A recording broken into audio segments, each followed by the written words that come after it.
Nah, pada hikmah yang ke-19, Syekh Ibn Athaillah Al-Iskandari rahimahullah menyatakan, jangan kamu minta kepada Allah Ta'ala untuk mengeluarkan kamu dari satu kondisi agar kamu dipakai oleh Allah Ta'ala di kondisi yang lain.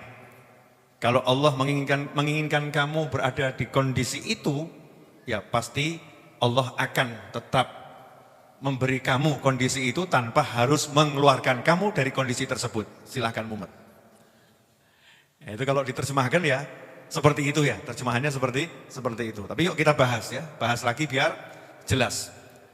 Manusia hidup itu kan ada yang namanya keinginan. Ya, keinginan itu muncul karena manusia punya nafsu. Ya, punya nafsu. Nafsu itu tidak jahat. Nafsu itu tidak buruk. Nafsu itu kendaraan, tergantung jokinya. Ya, tergantung sopirnya. Tergantung pengendaranya. Contoh, makan. Itu nafsu atau bukan nafsu? Nafsu. Minum. Nafsu atau bukan nafsu? Nafsu. Melihat. Nafsu atau bukan nafsu? Nafsu. Mendengar. Nafsu atau bukan nafsu? Nafsu. Maka ada orang yang dia nafsu makan. Maka selama yang dimakan itu halal dan tidak berlebih-lebihan, maka itu boleh-boleh saja. Kalau yang dimakan itu niatnya untuk memperkuat tubuh agar bisa taat pada Allah Ta'ala, maka itu bukan boleh-boleh saja, itu sesuatu yang baiknya luar biasa. Tapi kalau dia makan dengan niat biar kuat tapi untuk mendolimi orang, untuk menganiaya orang, untuk menghajar orang, maka di situ nafsunya ketika makan, nafsu makan sesuatu yang dilarang, sesuatu yang tidak baik. Atau bahkan dia makan sesuatu yang haram untuk kesenangannya, maka dikatakan itu nafsunya telah mengajak berbuat yang haram. Jadi nafsu itu bukan jahat, nafsu itu bukan buruk, tergantung pengendaranya menggunakan nafsu itu untuk apa. Kalau seseorang nggak punya nafsu, repot. Ya repot. Mohon maaf contoh. Suami istri menikah.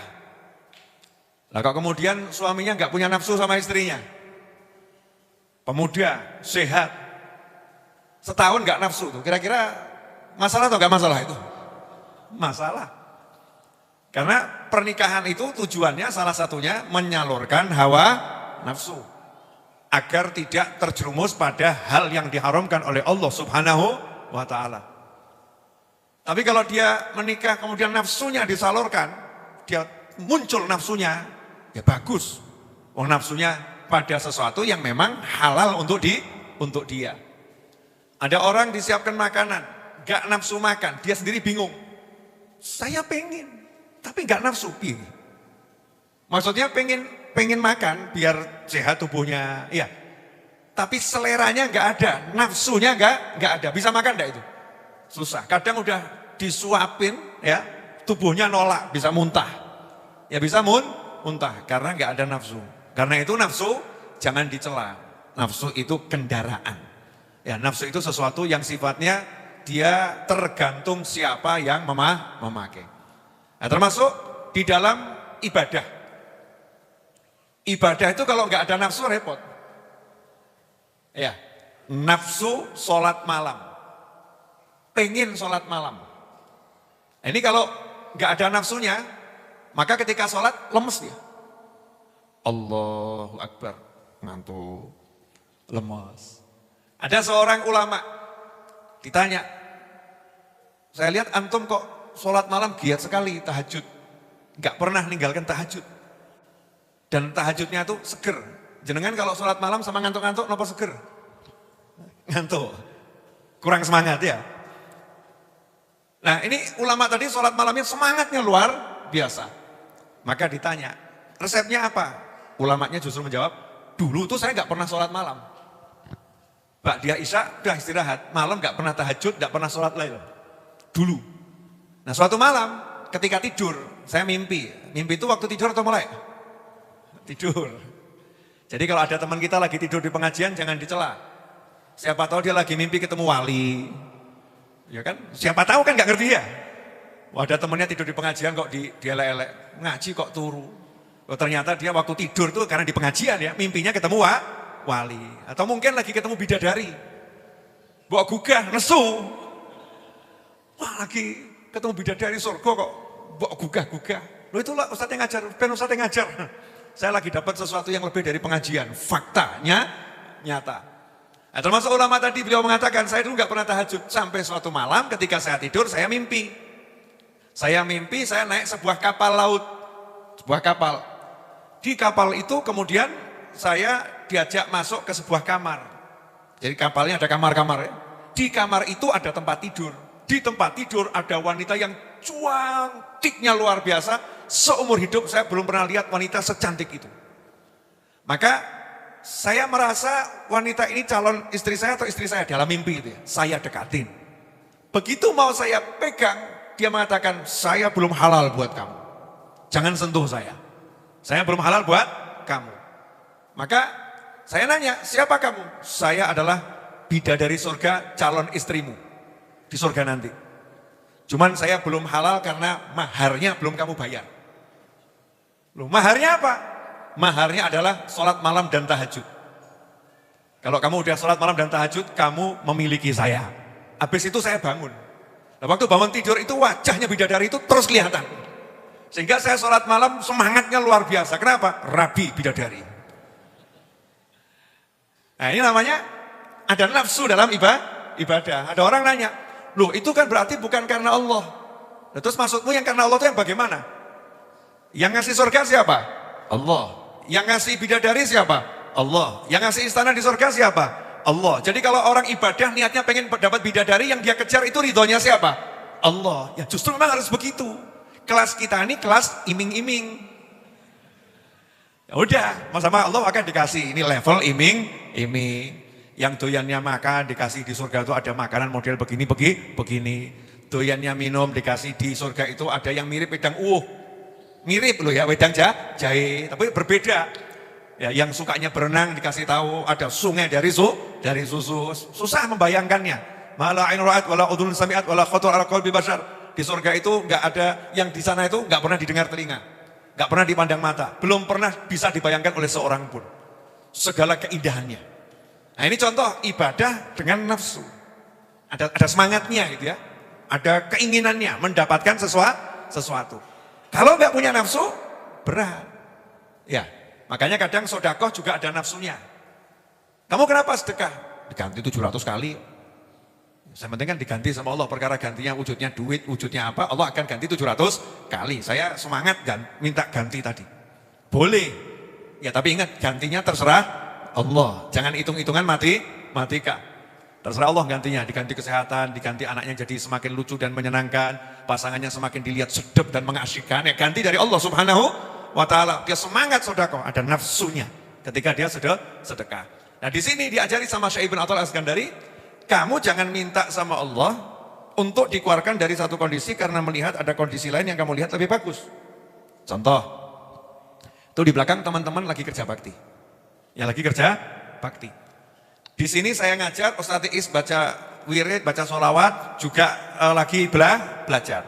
Nah teman-teman yang lagi kerja bakti, ada keinginan, wah sebetulnya ini mandek kerja bakti ikut ngaji kan pahalanya besar. Ya, pahalanya besar. Dalam pikirannya ya pahalanya besar. Kata Syekh Ibn Athaillah, kamu jangan minta dikeluarkan dari kondisi itu. Karena kondisinya kamu lagi kerja bakti di majelis, menyiapkan majelis. Itu juga kondisi yang baik, kondisi yang halal, kondisi yang mulia. Jangan minta dikeluarkan. Tetap aja di kondisi itu. Kalau memang Allah pengen kamu ke sini, maka Allah akan tetap membuat kamu berada di sana dan kamu tetap dapat yang di sini. Oh tiba-tiba tiba-tiba kok yang di sana dipasangkan TV, sound systemnya sampai di sana, sambil kerja bakti tetap bisa ngaji, dapat dua-duanya. Ya dapat dua-duanya. Kalau bapak pahala dapat, tapi kadang kan ilmunya kelewat, jadi dia gelo, wah aku kok enggak dapat ilmunya karena mungkin nutuk-nutuk, ya mungkin ngechat, gak sempat dengar, suaranya kurang jelas. Hatinya pengen ke sini. Jangan minta sama Allah ke sini. Jalankan tugas yang Allah berikan kepadamu. Nah, nanti Allah kalau memang pengen membuat kamu dapat yang sama dengan yang di sini, Allah juga akan berikan.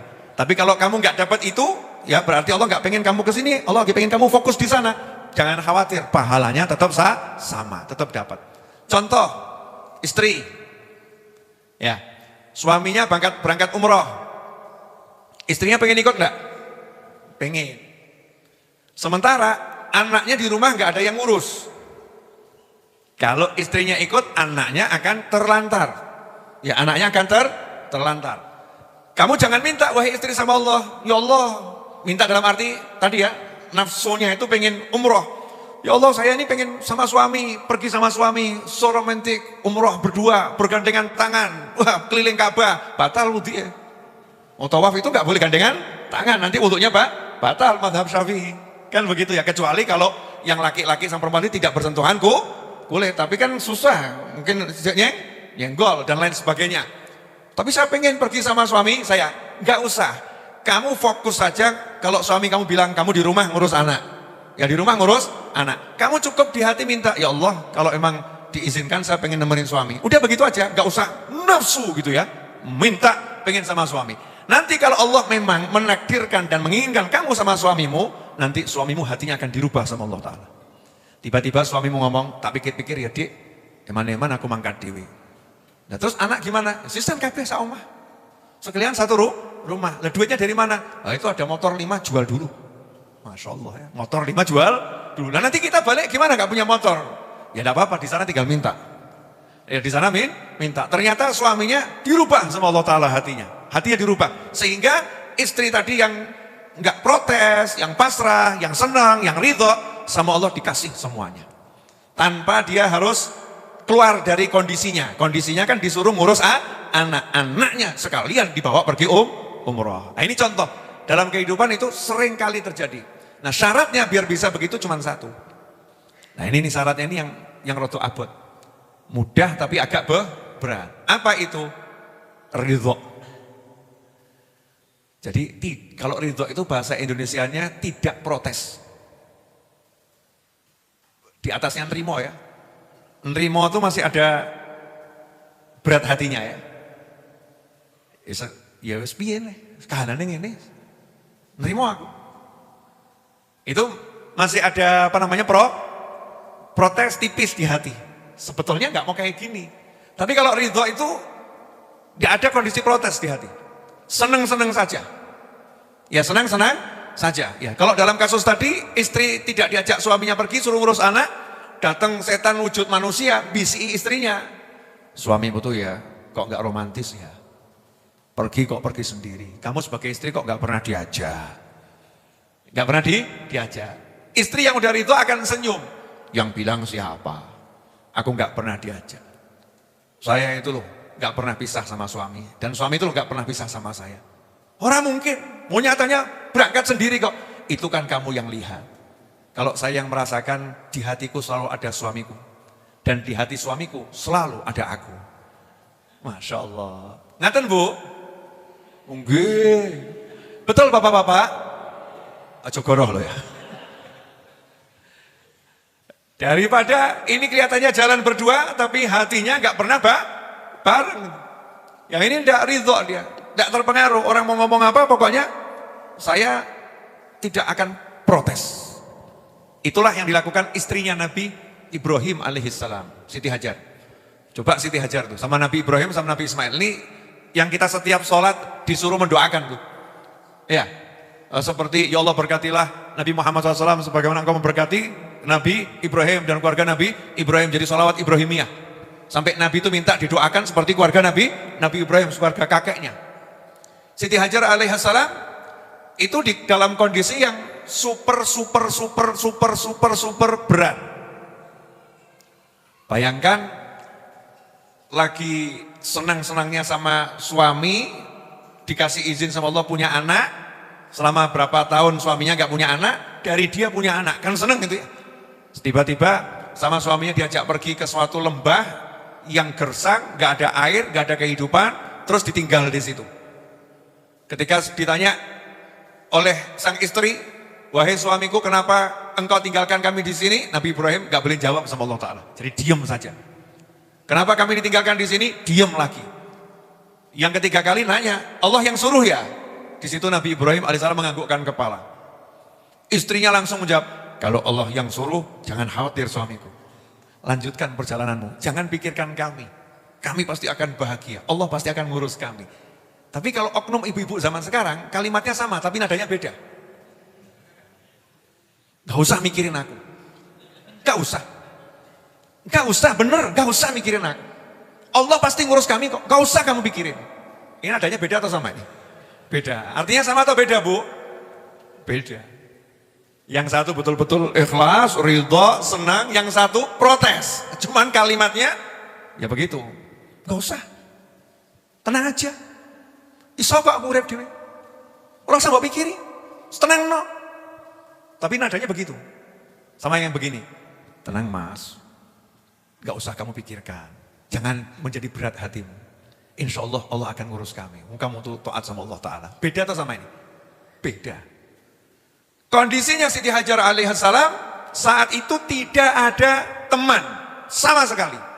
Bebannya ngurus bayi usia kurang lebih 2 tahun. Dan tidak dikasih ATM. Tidak dikasih fulus. Tidak dikasih duit. Dikasih bekal makan. Ya secukupnya. Namanya juga bawanya onta. Bekal makan secukupnya. Minum secukupnya.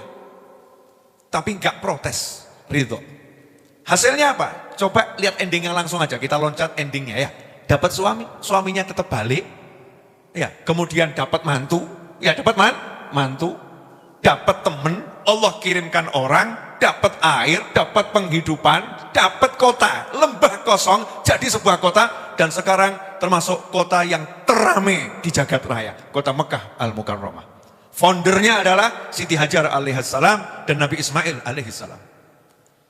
Jadi kalau mau bayar royalti itu repot juga ya. Pendiri Mekah itu. Siti Hajar alaihissalam dan Nabi Ismail alaihissalam. Kan luar biasa. Ternyata ketika ridho Allah kasih semuanya. Nah pertanyaannya ini kita termasuk manusia yang ridho atau manusia yang protes? Ya kalau namanya ridho ya tetap ridho. Nah, masalahnya namanya mungkin Ahmad, mungkin Abdullah ya, mungkin Naufal. Kita ditanya, kamu ridho atau tidak? Nah, jujur-jujuran ya abot beb. Mau sampai makom ridho itu kita belum sampai. Lah latihannya biar bisa begitu, syukuri kondisi yang ada saat ini, nggak usah minta kondisi yang lain. Kadang-kadang itu yang lain itu wang sinawang, kelihatannya lebih oke. Ya, ternyata ya tidak oke-oke banget kok. Ya, nggak oke-oke banget. Sama saja. Muadzin. Udahlah, ridho aja jadi muadzin. Jangan pengen jadi imam. Wah, kelihatannya yang lebih dihargai itu imam. Pahalanya lebih banyak. Ya bisa kadang habis itu ya ndongak wong akeh diamini. Aku mau ngadzan tok. Padahal di akhirat itu nanti rebutan makom. Mana yang lebih hebat, muadzin atau imam? Sehingga imam itu sama muadzin didebat di akhirat. Kamu itu dapat pahala banyak gara-gara saya. Kalau saya nggak undang orang-orang ke masjid dengan adzan saya, nggak ada yang datang. Imamnya jawab, lah percuma undanganmu kalau nggak aku imami. Kalau nggak saya imami kan ya tetap nggak ada yang sholat, kata imamnya. Nah, maka di situ dikatakan, disitulah imam mengalahkan muadzin. Ini versinya imam. Versinya muadzin, walaupun tetap kamu imami, tetap aku sing undang. Maka dikatakan nanti di padang mahsyar yang paling tinggi ya, yang paling tinggi muadzin. Orang tenggelam dengan keringatnya, muadzin tidak tenggelam. Di situ tidak ada kata-kata imam, muadzin. Itu dalilnya para muadzin. Jadi jangan pilih jadi imam atau muadzin.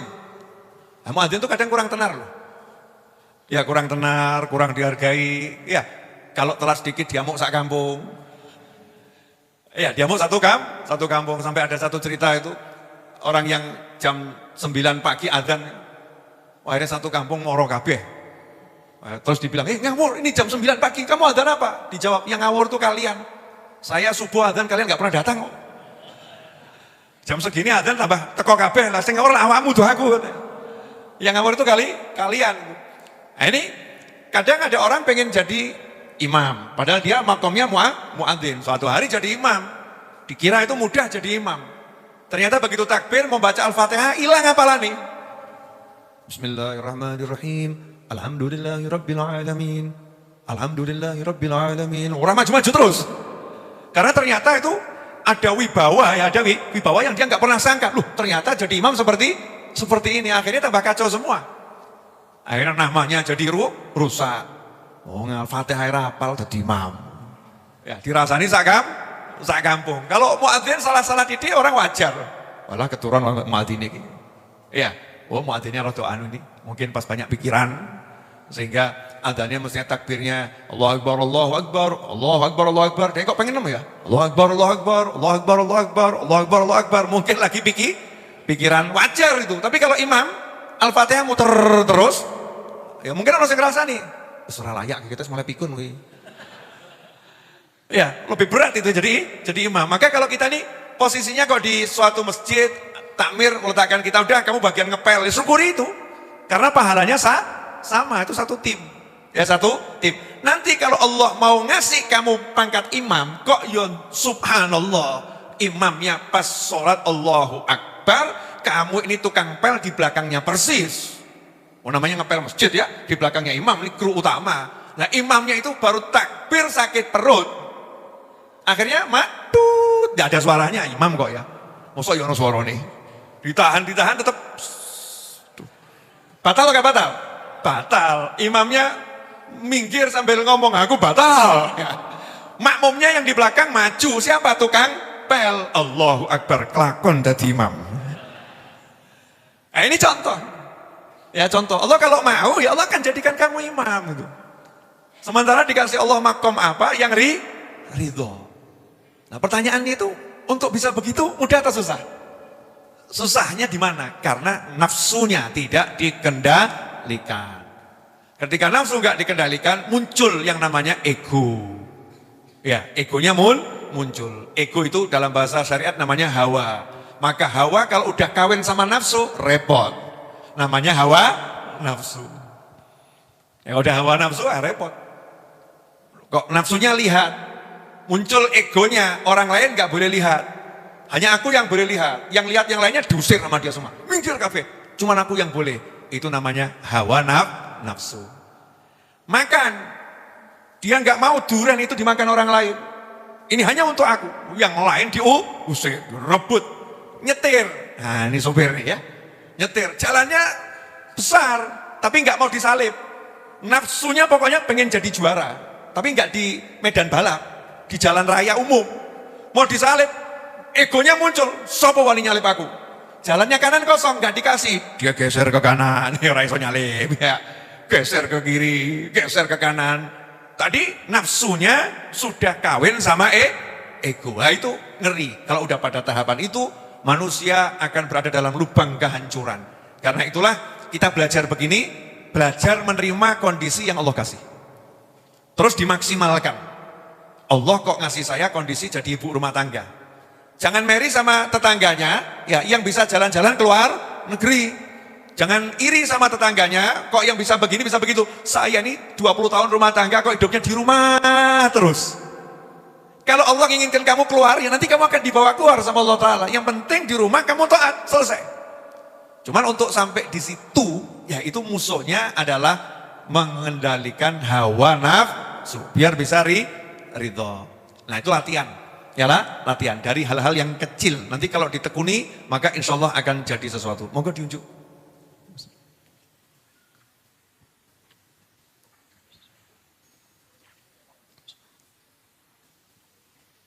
Alhamdulillah. Nah apalagi ini kalau keinginannya itu misalnya urusan fulus, duit. Wah ini agak apa ya, godaannya besar itu. Misal saya nih, saya tugasnya ngajar, betul ya? Ngurusi majelis. Otomatis waktu saya untuk kerja cari uang tidak sama dengan waktunya orang lain yang memang hidupnya cari uang. Betul kan ya? Ada orang yang hidupnya fokus cari uang. Sementara saya fokusnya ngajar. Ya fokusnya ngajar, dikasih tugas ngajar, kamu urus majelis.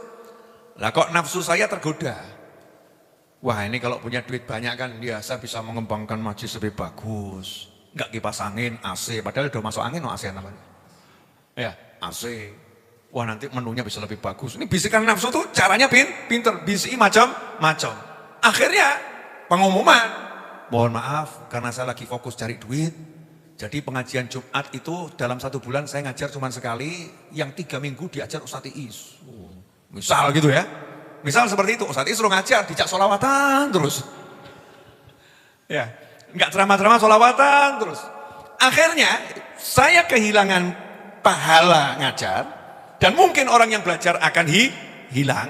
Ya karena dia kok sekarang ngajarnya cuman sebulan sekali nih ya Habibnya ini.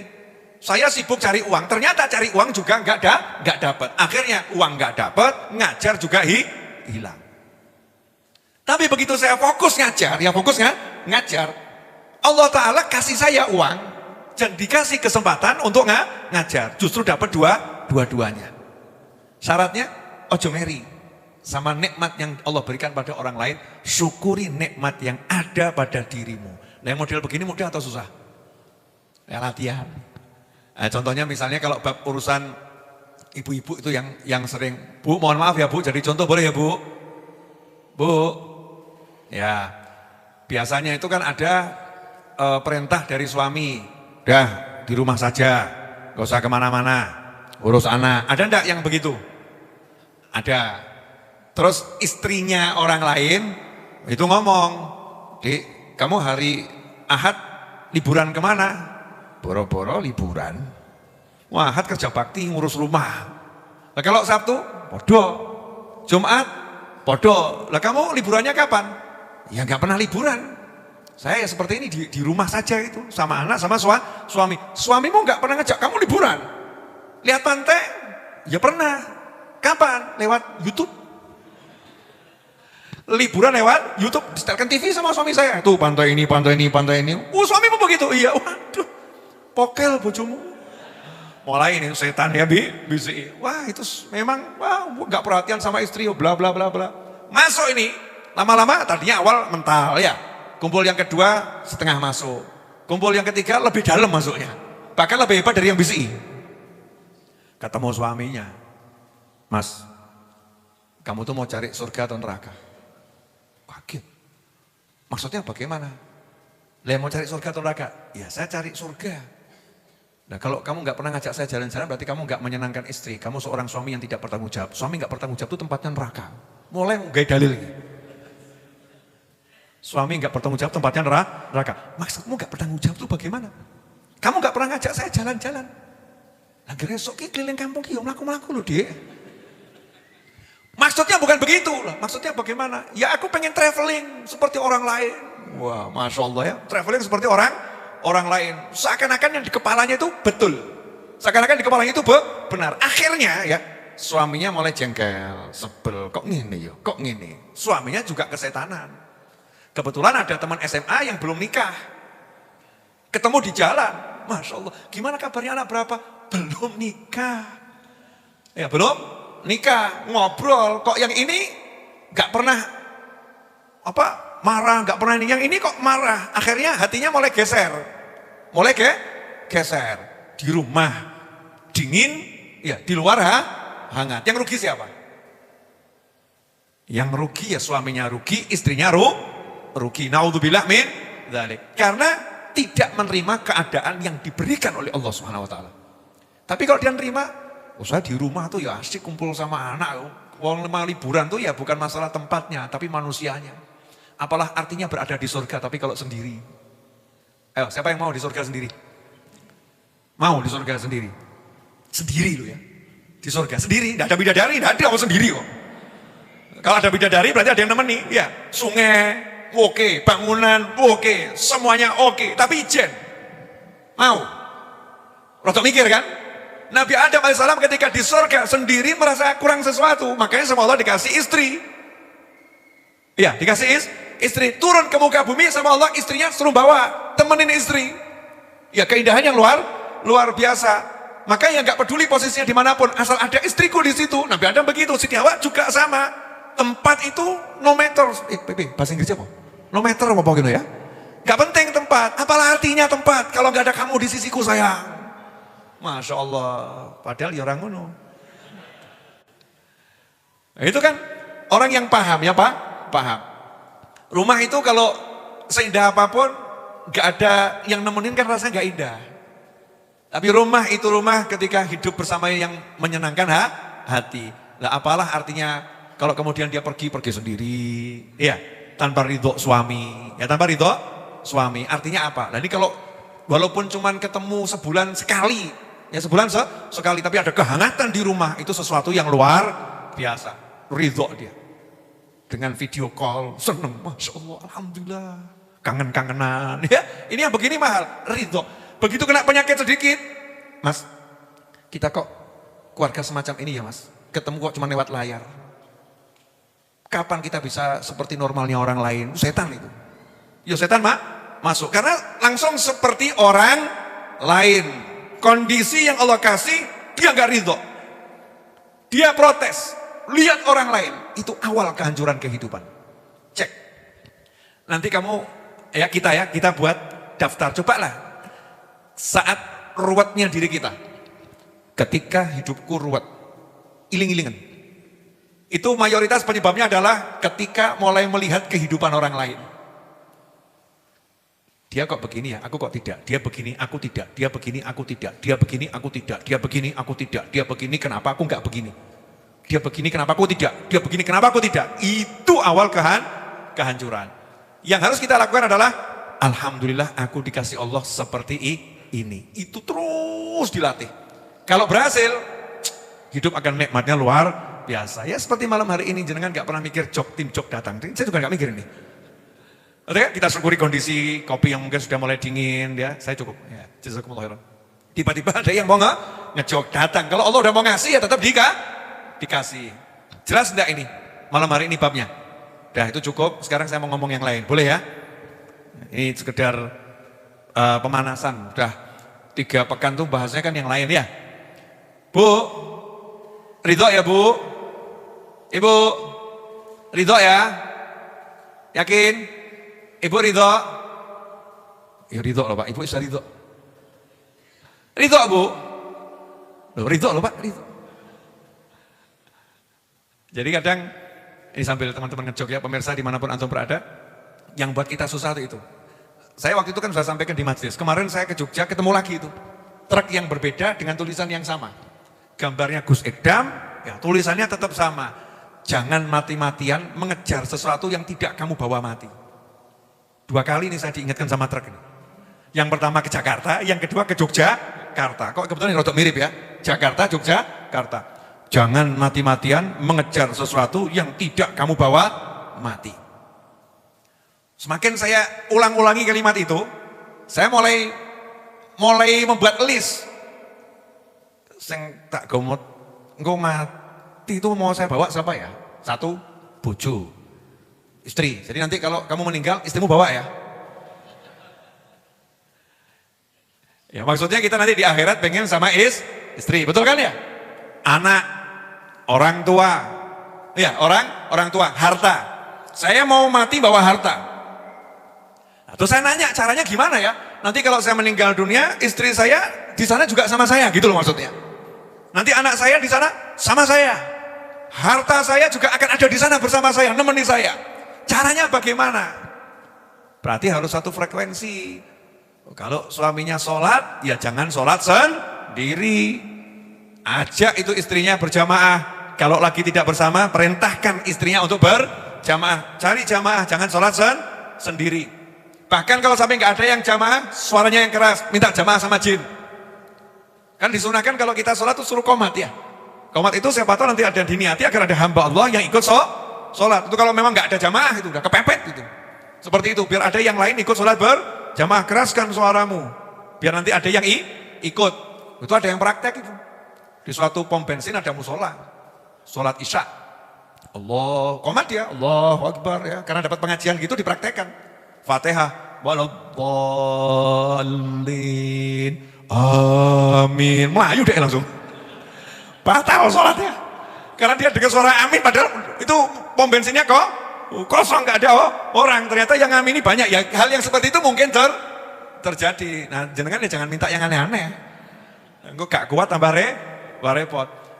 Anak, kalau kita pengen anak kita di sana bareng sama kita, ya harus kita paksa. Anak saya tak suruh duduk depan, ikut ngaji, ya dipaksa, dilatih. Kan gitu, diingatkan pagi, udah salawat sore belum, udah salawat pagi belum, udah salawat sore belum, jangan bosen. Mau umurnya udah berapa puluh tahun, dia tetap ingatkan, salawat pagi jangan lupa, salawat sore jangan lupa. Dan ketika ada sesuatu yang membahayakan anak kita dalam urusan akhirat, kita harus tegas ngomong, jangan, kamu gak boleh ikut yang seperti itu. Meskipun anak mungkin ada, iya toh bapak aku kio, ketok ya HP kok gak entuk, kenapa ini bagus kok gak boleh, karena mungkin belum ngerti. Ya kita harus tegas, dikasihkan penjelasan secukupnya. Kira-kira dia paham, gak paham, gak apa-apa, nanti suatu saat akan paham. Itu namanya kita pengen anak kita nanti di akhirat bersama kita. Duit, nah ini bab paling asik. Duit itu kalau kita simpen, gak akan ikut kita mati. Betul? Kalau disimpan gak akan ikut kita mati. Caranya biar duit itu ikut kita mati, dibagi. Jangan disimpan. Kok ada tetangga butuh buat beli beras, kirimi beras. Kok ada nak dulur mau bayar listrik, kok ternyata gak punya duit, kirimi duit yang lebih banyak, secukup, lebih dari yang dia butuhkan. Kok ada orang di jalan tampak pegang perutnya kesakitan, wajahnya tampak kelaparan. Jangan cuma ngomong, wah kasihan tuh orang ya. Parkir kamu, turun, samperin.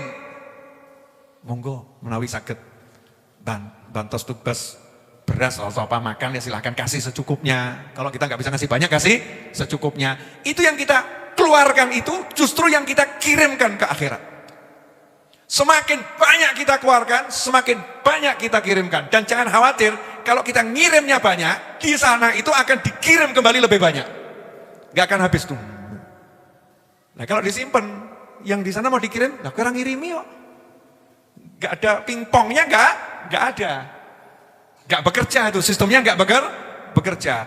Karena itu ketika tulisan yang mengutip kalimatnya Gus Idam, jangan mati-matian mengejar sesuatu yang gak akan kamu bawa mati. Kalau diterapkan, ya kamu harus mati-matian bagaimana menjadikan pasanganmu itu nanti bisa ikut sama kamu ke akhirat. Kalau pasanganmu belum berhijab, seorang wanita belum berhijab, ya kamu mati-matian memperjuangkan gimana caranya dia bisa berhijab. Jangan gak peduli. Asbillah, ben merokok. Masya Allah, ini suami macam apa? Saku rakot aku. Sakot tak kandani. Lu jengnya ya lu aja. Ispen ben ngrasake didik. Naudzubillah min dzalik. Kan gimana caranya ini istri biar nanti selamat, mati-matian berjuang. Gimana caranya anak itu yang anak mungkin belum mau sholat gitu ya. Kan sekarang kasus remaja ini banyak, ada remaja yang pinter tapi sholat gak mau. Bapaknya pusing, ibunya pusing. Gimana Ustadz ya, anak saya kok belum mau sholat. Ya kamu berjuang mati-matian, gimana caranya anakmu mau sholat. Dengan segala macam cara, tentunya dengan cara yang baik, bijak, yang benar itu kan. Mati-matian untuk itu. Saya itu pengen di akhirat tabungan saya banyak, nanti bagi-bagi harta. Ya kamu cari duit yang banyak, cumno. Aku mau cuma lamun tok. Piye carane kok sedekah ku akeh? Cuman piye carane sedekah ku akeh? Piye carane sedekah ku akeh? Sehingga kalau kita mau ke akhirat, itu semangat kita itu akan luar biasa. Semangat kerja luar biasa, semangat sama pasangan luar biasa, semangat sama anak luar biasa, semangat sama tonggo luar biasa. Yang hidupnya itu full energi, full semangat. Gak ada kata gak ada. Karena apa? Pengen tak bawa ke akhirat kabeh. Nah, saya mau nanya sama jenengan, kinten-kinten jenengan di surga pengen dewe sendirian gitu? Enggak toh ya? Ya saya aja pengen minimal loh ya, saya ini pengen minimal yang ngaji di Raudhoni ya nanti di surga kita punya majelis semacam ini. Lah itu ngaji bareng, cuman saya nyuguhi kopi beda. Ya beda ya kan ya. Pengen nikmat ngaji di surga kan kita pengen ngerasakan di surga ngaji. Lu di surga pada pengajian. Nah itu Nabi Muhammad SAW dan Nabi Ibrahim AS di sana Sidratul Muntaha pengajian. Nabi Ibrahim ngomong kepada Nabi Muhammad SAW ketika Mi'raj ketemu, sampaikan salamku kepada umatmu dan sampaikan bahwasanya surga itu tanahnya subur dan tanamannya adalah ucapan subhanallah walhamdulillah wala ilaha illallah wallahu akbar. Di riwayat yang lain la haula wala quwata illa billah. Itu di alam sana pengajian. Makanya ada surga itu Jannatul Mazid. Surga Al-Mazid itu isinya nikmatnya ma'rifatullah. Ya, ma'rifatullah. Jadi ngobrolnya itu nanti lain. Ngobrolnya orang yang model-model seperti kita ini beda. Nggak ngobrol, gimana bidadarimu? Orang diobrol ke sebab ngono. Ya, ngobrol nanti, gimana sekarang rasamu tentang cintamu sama Allah? Wah, beda. Di surga tapi di surga kan yuk pengen begini. Makanya ya saya semangat memperjuangkan gimana caranya teman-teman saya betah ngaji di sini. Kan gitu ya. Apa yang mau saya lakukan biar teman-teman saya semakin senang ngaji di sini? Mulai, oh ya, ini setiap orang kalau bisa nanti punya meja sendiri-sendiri satu-satu, kan semakin merasa belajar. Betul kan ya? Oh itu dibesarkan, biar nanti semakin rasanya lapang. Macam-macam, saya masih punya niatan banyak yang belum saya share sekarang. Nanti kalau udah ketahuan semua kan kurang variatif ya. Dikit-dikit dikeluarkan. Biar apa ya, tetap semangat belajar. Kenapa? Saya pengen nanti kalau di akhirat, saya nggak mau sendiri. Saya pengen punya teman sebanyak mungkin. Asik tuh ya. Rombongan Mas Novel ke surga, melaku izin. Orang yang koncone rapenak ya. Rombongan Mas Novel, silakan ke surga. Amin gitu ya.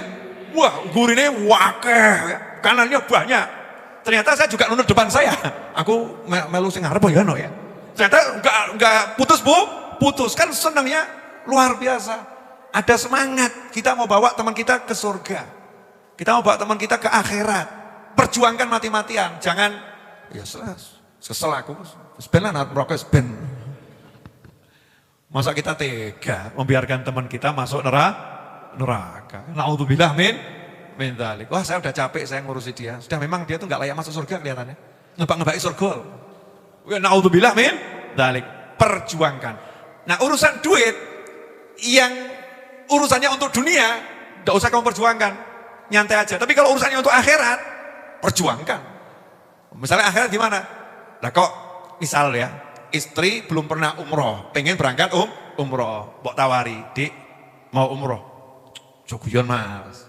Orang kita takok sih, mau umroh, mau tuh ya, yakin, tenang no pikirmu.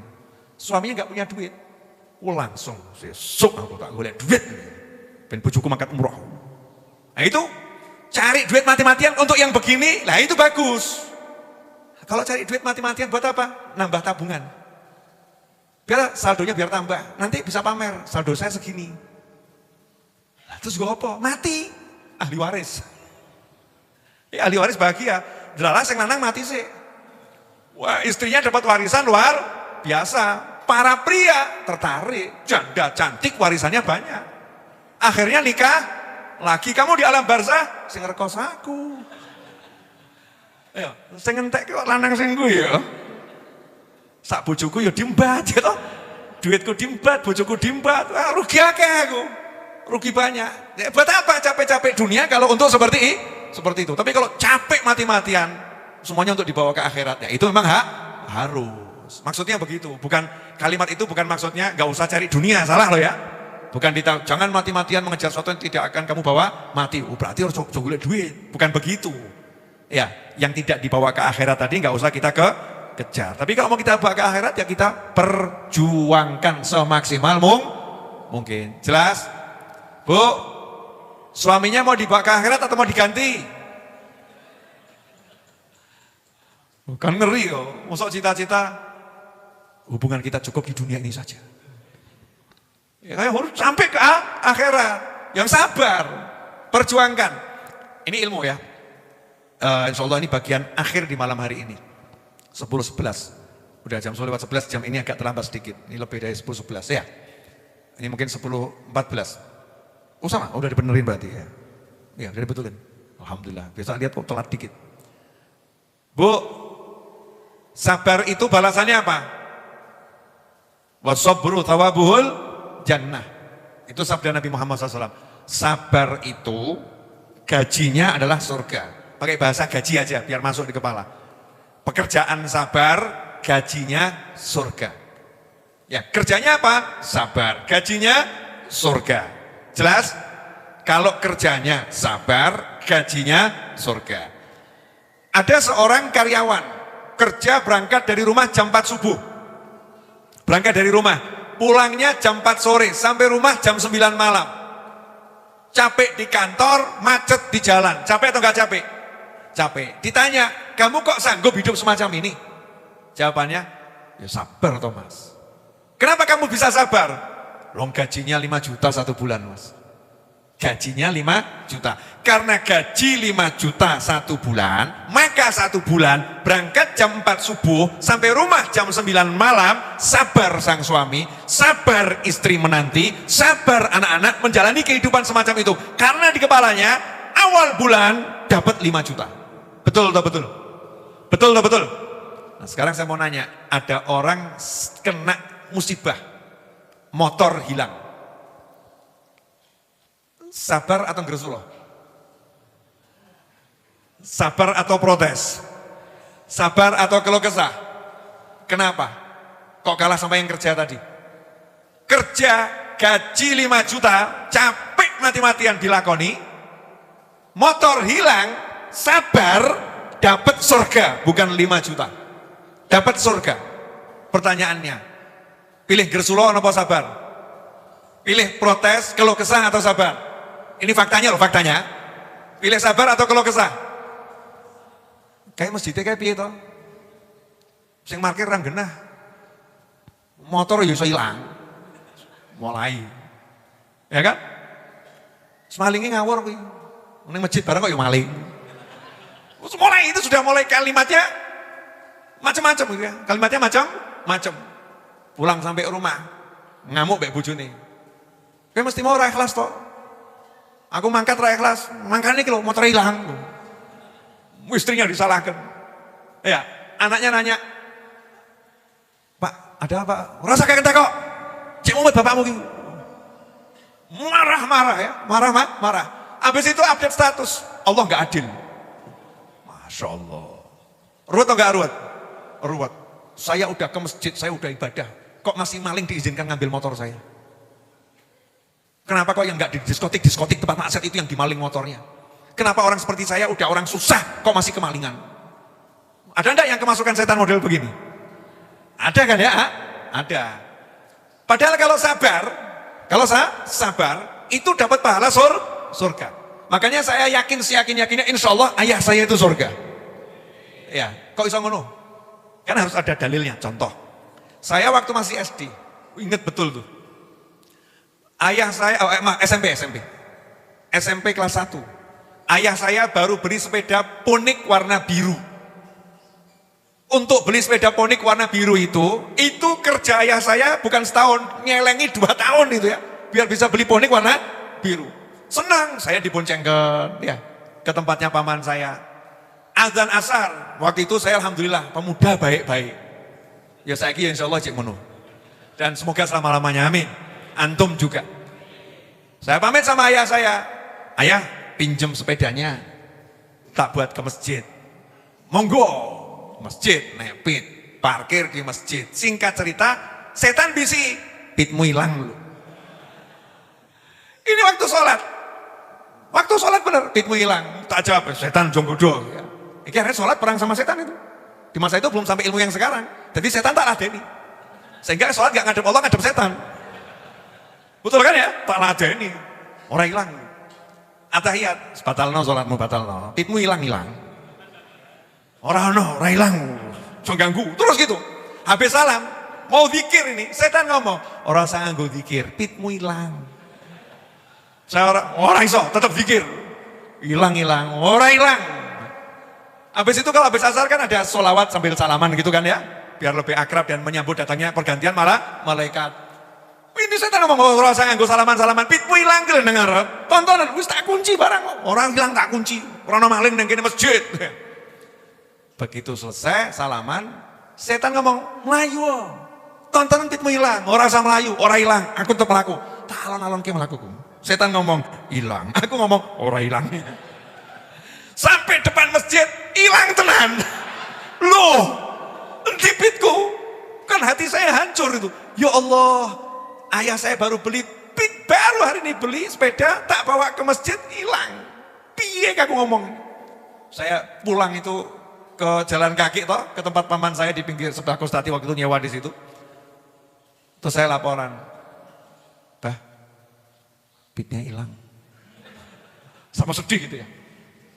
Ayah saya ngomong, "Hilang yang di, makanya lagi sing genah." Gak ada.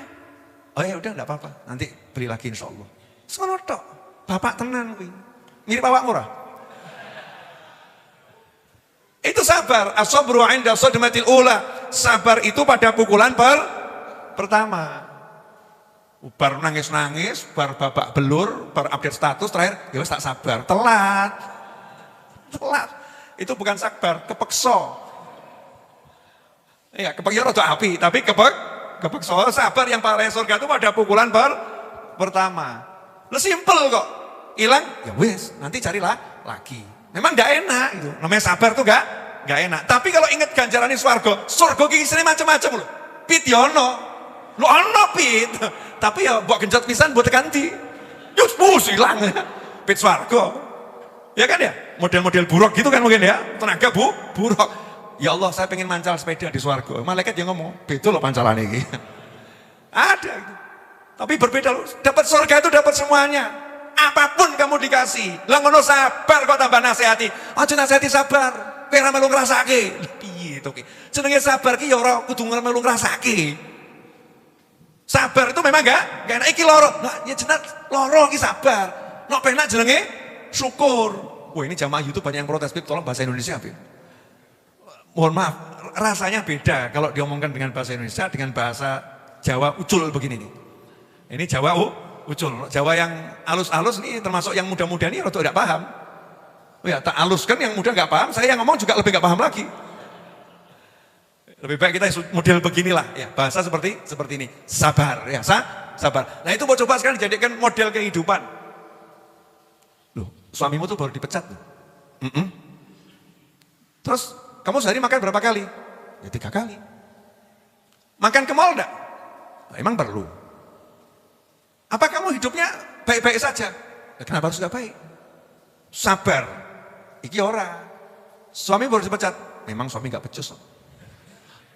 Lambe ini sabar ora iso. Lambe iki lho kon sabar. Ora iso.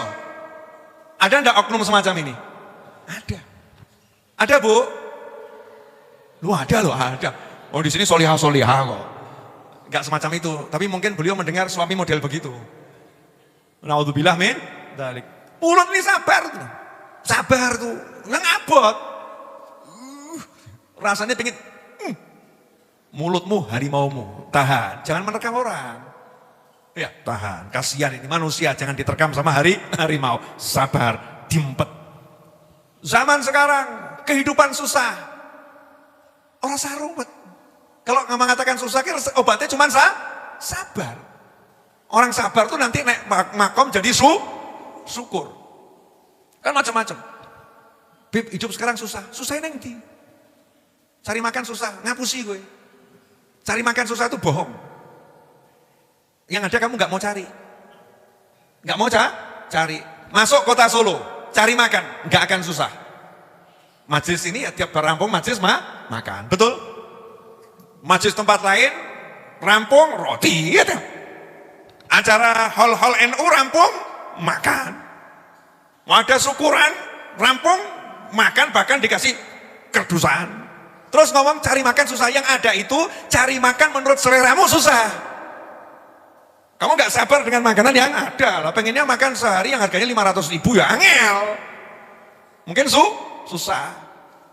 Hidup ini sekarang susah. Saya itu, rumahmu harganya berapa? 500 juta, dolen. Kan gak susah lagi kamu. Nah terus tinggal di mana? Ya ngontrak. Ngontrak 20 tahun, paling lah urung tes mati awakmu. Betul ya?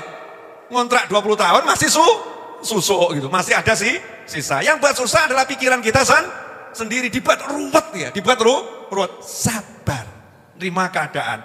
Nah, kalau keadaannya lagi susah, ya standar kehidupannya diturunkan. Itu namanya sabar. Bu, bisa enggak Bu begitu? Yang ada tambah nyindir suami. Mas ini loh mas, mas ini loh mas, mas ini mas. Suaminya dibisik, mas ini loh mas, mas ini loh mas, mas ini mas. Wah untung kupingnya sabar. Suami ini kalau kupingnya nggak sabar, bahaya itu. Mulutnya jadi liar. Telinga ini kan harus sabar ya. Jangan dimasukkan, sabar, tahan, mentalkan. Masuk telinga kanan, baru mau masuk, keluar kembali kepada yang berbicara. Cakep itu. Ada apa namanya filternya. Orang TikTok aja ada filternya. Wajah yang kurang bagus dikasih fasilitas, baguskan wajahmu. Betul enggak? Jangan tampilkan wajah yang kurang bagus pada orang lain. Kasih filter. Kulit yang kurang putih, putihkan. Kasih filter. Nah buat telinga kita di filter. Wah enak, wajah lebok ke hati. Itu namanya sabar. Wah enak. Sabar. Itu orang sabar, bodoh. Sudah tahu enggak enak kalau dimasukkan ke dalam hati. Sabarnya telinga adalah menolak hal-hal yang enggak enak. Buang, ini sabar. Jangan sampai dibawa ke hati. Masuk hati susah. Sabarnya hati itu abot. Mending di telinga dulu. Kalau udah masuk ke hati yang enggak enak, lebih berat itu sabarnya. Ya sabarnya lebih berat. Jelas Ibu? Apa Bu? Masya Allah. Jadi ibu udah bisa ridho? Ibu bisa ridho. Ibu bisa sabar? Masya Allah. Istri yang sempurna. Istri itu kalau udah ridho dan sabar, Masya Allah, itu surga bagi suami. Betul para suami? Ya contoh misalnya ya, suami pulang, ditanya, Mas gaji 1 bulan gimana? Habis di. Istrinya ridho, Alhamdulillah, gajinya habis Mas. Tapi kamunya tidak. Masya Allah, ridho dia, mesem. Terus nanya suaminya, Dik, terus kita malam ini makan apa? Ya sabar Mas. Karena nggak ada yang dimakan, ya mari kita ngobrol sampai tidur. Ini istri model begini masih ada atau sudah langka? Langka atau punah? Udah punah ini. Susah ditemukan ya Bu, punah. Kalau ada dilindungi itu oleh undang-undang. Gitu.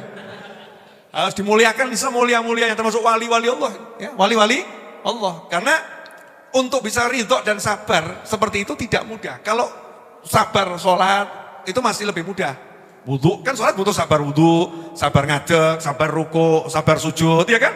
Butuh sabar. Itu lebih mudah, tapi kalau sabar menerima keadaan itu lebih berat. Nah itu butuh latihan dari yang kecil-kecil. Ini tadi saya mau ke sini, mau ngajar, ambil baju, kena lemari, krek. Ya, luka dikit. Alhamdulillah, dusonte. Itu latihan sabar. Caranya begitu, bukan lemarinya disalahkan. Lemari kok kayak gini. Nyusahi wae. Bukan begitu. Alhamdulillah.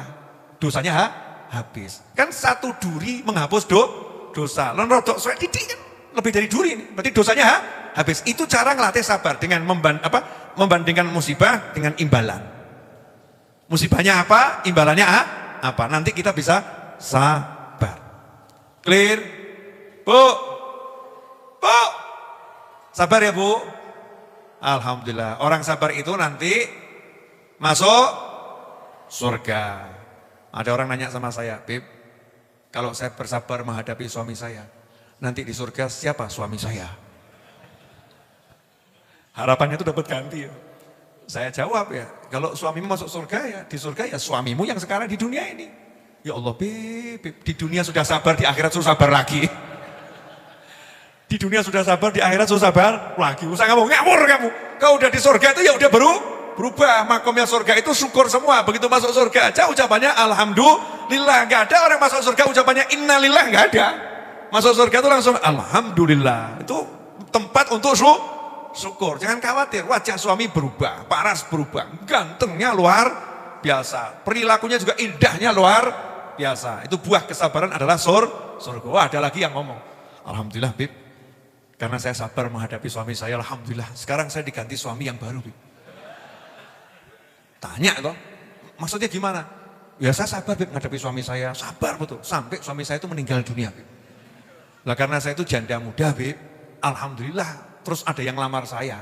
Ternyata yang ini tuh Bib, buah kesabarannya dulu, yang ini soleh banget Bib, Masya Allah.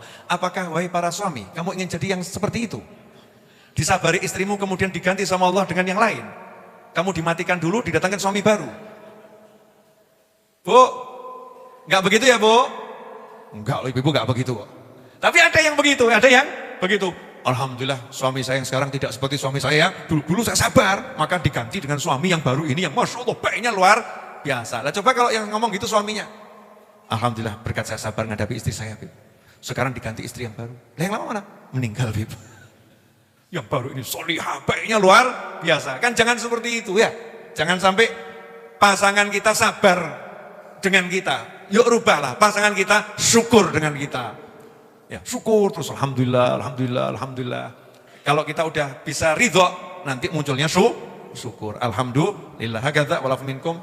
Satu Al-Fatihah untuk almarhum Ananda Eros Nur Fajri Syahron Dani bin Matroji, semoga Allah menjadikan ruhnya di alam barzah sana bersama para nabi, para siddiqin, para syuhada dan para solihin, dijadikan kuburnya sebagai taman-taman surga. Begitu pula orang-orang tua kita yang telah meninggal dunia, sahabat kerabat yang dahulu bersama kita yang telah berada di alam barzah sana, semoga diletakkan ruh mereka semua bersama para nabi, para siddiqin, para syuhada dan para solihin, dan semoga semua amal kebajikan yang kita lakukan di hari ini, di hari sebelumnya, pada malam hari ini khususnya, disampaikan pahalanya untuk mereka semua. Ala hadiniyah wa ala kulliyatin salatiha bi anafiah wa ala man ibn ali wa ila hadratin nabi sallallahu al-fatihah.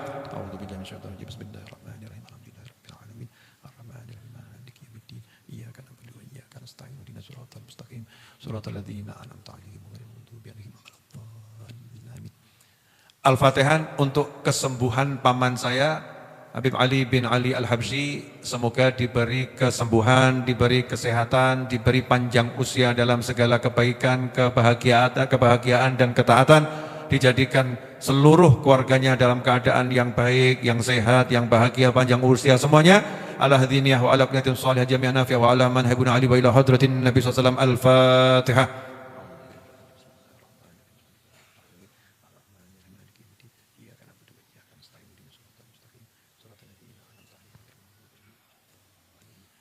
Al-Fatihah dengan niat semoga semua yang malam hari ini sedang bersedih hati dimanapun berada, karena apapun masalahnya, semoga kesedihan hatinya diganti dengan kebahagiaan oleh Allah Subhanahu wa taala. Masalahnya diganti dengan berkah oleh Allah Subhanahu wa taala. Diberi solusi, diberi jalan keluar dari sisi Allah Subhanahu wa taala. Yang sempit rezeki dijadikan lapang rezekinya. Yang saat ini membutuhkan harta untuk membayar hutang-hutang, diberi oleh Allah harta yang berlimpah dari segala arah, yang barokah, tanpa susah payah untuk melunaskan hutang-hutangnya. Yang punya hajat-hajatnya diwujudkan oleh Allah Ta'ala tanpa susah payah, tanpa masalah. Ala hadiniyah wa ala kulliyatin salihah jami'an nafi'ah wa ala mahibun ali wa ila hadratin Nabi SAW. Al-Fatihah.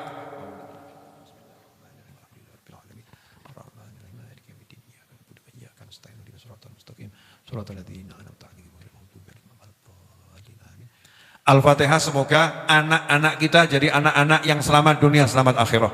Bahagia dunia, bahagia akhirah. Sukses dunia, sukses akhirah. Mulia dunia, mulia akhirah. Dan semoga berkat Al-Fatihah anak-anak kita dekat dengan kita dunia akhirah.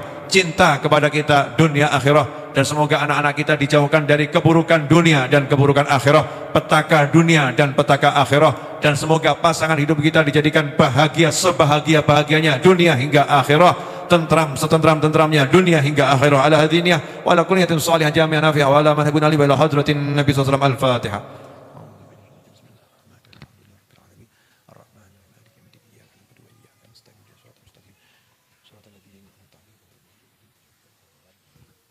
Sallallahu ala Muhammad sallallahu alaihi wasallam.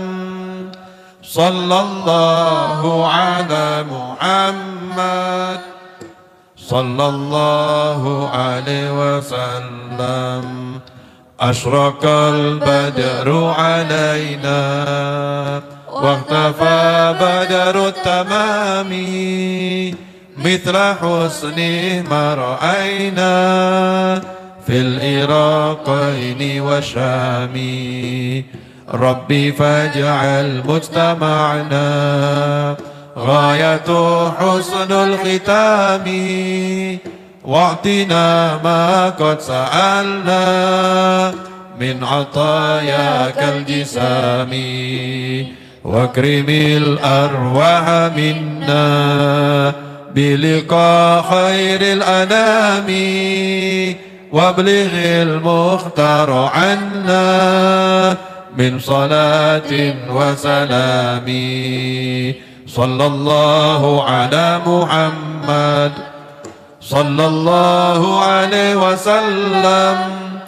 Sallallahu ala Muhammad sallallahu alaihi wasallam.